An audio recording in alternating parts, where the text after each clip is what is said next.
Hi అండి. ఈరోజు మనం మటన్ బెండకాయ కర్రీ చేస్తున్నాము. దీనికి కావాల్సిన ఇంగ్రీడియంట్స్ మటన్, ధనియాలు, కొబ్బరి, అల్లం వెల్లుల్లి పేస్ట్, కొత్తిమీర, ఆనియన్స్, టమాటాలు, ఉప్పు, పసుపు, బెండకాయలు. సో ఇప్పుడు బెండకాయని మనం ఇలా ఒక్కొక్క బెండకాయని 2 హాఫ్స్గా చేసుకోవాలి. నెక్స్ట్ అలా నీట్గా కట్ చేసుకోవాలి బెండకాయల్ని. చూడండి, ఎడ్జెస్ అండ్ స్టార్టింగ్ పాయింట్స్ రెండు కట్ చేసుకుని ఒక బెండకాయని 2 హాఫ్ పార్ట్స్గా మాత్రమే మనం కట్ చేసుకోవాలి. నెక్స్ట్ టమాటాని కూడా చిన్న చిన్న పార్ట్స్గా ఇలా మనం కట్ చేసుకోవాలి. మరి పెద్దవి చేస్తే అవి త్వరగా వేగవు. సో చిన్న చిన్న స్మాల్ పీసెస్గా చేసుకుంటే త్వరగా వేగిపోతాయి, మనకు గ్యాస్ సేవ్ అవుతుంది, ప్లస్ ఆయిల్ కూడా త్వరగా తక్కువ తీసుకుంటుంది అన్నమాట. సో ఇలా చిన్న చిన్న పీసెస్గా. నెక్స్ట్ ఆనియన్స్ కూడా కొంచెము పెద్ద పీసెస్గా కట్ చేసుకోవాలి.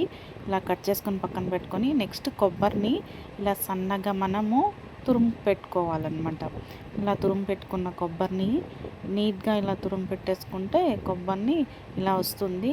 సో దీన్ని ఏం చేయాలంటే నెక్స్ట్ ఇవి ఇలా ఒక ప్యాన్ తీసుకొని దాంట్లో మనం ఇందాక తీసుకున్నాం కదా ధనియాలని, ఇలా కొబ్బరిని రెండింటిని బాగా ఇలా వేయించుకున్న తర్వాత ఇంకొక ప్యాన్ తీసుకోవాలి. దాంట్లో కొంచెం ఆయిల్ వేసి ఆనియన్స్ కొంచెం వేయాలి. ఇలా ఎక్కువ మగ్గనివ్వకుండా కొంచెం కచ్చా పచ్చాగా మగ్గనివ్వాలి ఆనియన్స్ని. నెక్స్ట్ దాంట్లో అల్లం వెల్లుల్లి పేస్ట్ కూడా వేయాలి. మరీ అంత డీప్ ఫ్రై చేయకుండా అల్లం వెల్లుల్లి పేస్ట్ని కొంచెము ఆ పచ్చిదనం పోయేలాగా చేయాలి. నెక్స్ట్ పసుపు వేయాలి. నెక్స్ట్ కొంచెం పసుపు ఎక్కువ వేస్తే బాగుంటుంది. ఇది ఇంట్లో దంచిన పసుపు అన్నమాట. సో ఇది ఎక్కువ వేయాలి, లేకపోతే మనం కొంచెం కలర్ తగ్గినట్టు అనిపిస్తుంది.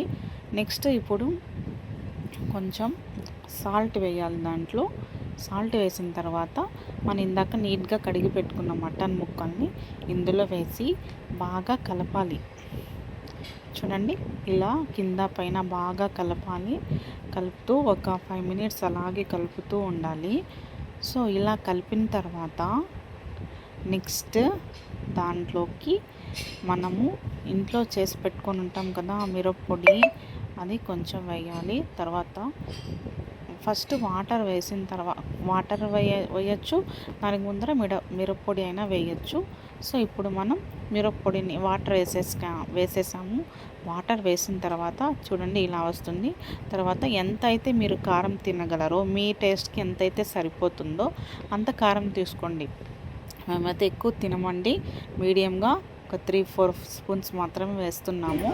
సో నెక్స్ట్ కొంచెం ఇందాక తరిగి పెట్టుకున్న టమోటాలు తీసుకొని వేసేసాము, అది అక్కడ ఉడుకుతూ ఉంటుంది.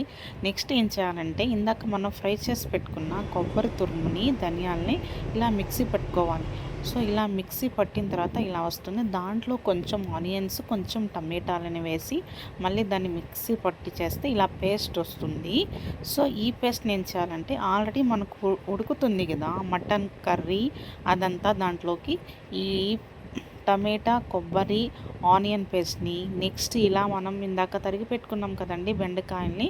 సో ఆ బెండకాయల్ని ఇలాగా దీంట్లో వేసేసిన తర్వాత ఇలా కొంచెం కలపండి. నెక్స్ట్ ఇందాక వేసుకున్న మసాలా ఉంది కదా, కొబ్బరి, ధనియాలు, ఆనియన్స్, టమాటోస్ మసాలా. సో దాంట్లో ఈ మసాలాని దీని కర్రీలో వేసి నీట్గా కలపండి. కలిపిన తర్వాత దాంట్లోకి ఇంకొంచెం నీళ్ళు యాడ్ చేయాలి. సో ఇలా ఇంకొంచెం నీళ్ళు యాడ్ చేయండి. సో ఇలా యాడ్ చేసిన తర్వాత సరిపోలేదు, చాలా చిక్కగా ఉంది గ్రేవీ. ఇంకా దాంట్లో బెండకాయలన్నీ మెత్తగా ఉడకాలి.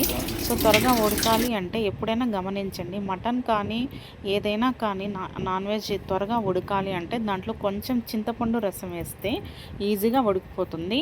మనం కొంచెం చింతపండు, ఒక నిమ్మకాయ, చిన్న సైజు నిమ్మకాయ అంతా నానబెట్టుకొని దీంట్లో వేసేసుకొని ఇలా ఉడుకుతూ ఉంటుంది. దీని ఒక 20 మినిట్స్ బాగా ఉడకనివ్వాలి, మెత్తగా అయిపోవాలండి బెండకాయ ఇట్లా పట్టుకుంటే.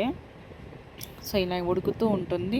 లాస్ట్లో బాగా ఉడికిన తర్వాత మనము కొత్తిమీర తీసి పెట్టుకున్నాం కదా, దాన్ని సన్నగా తరిగి దాని మీద వేసేస్తే ఇలా ఫైనల్గా వస్తుంది. సో ఇదండి బెండకాయ మటన్ కర్రీ. సో ఇలా తింటే చాలా హెల్త్కి మంచిది.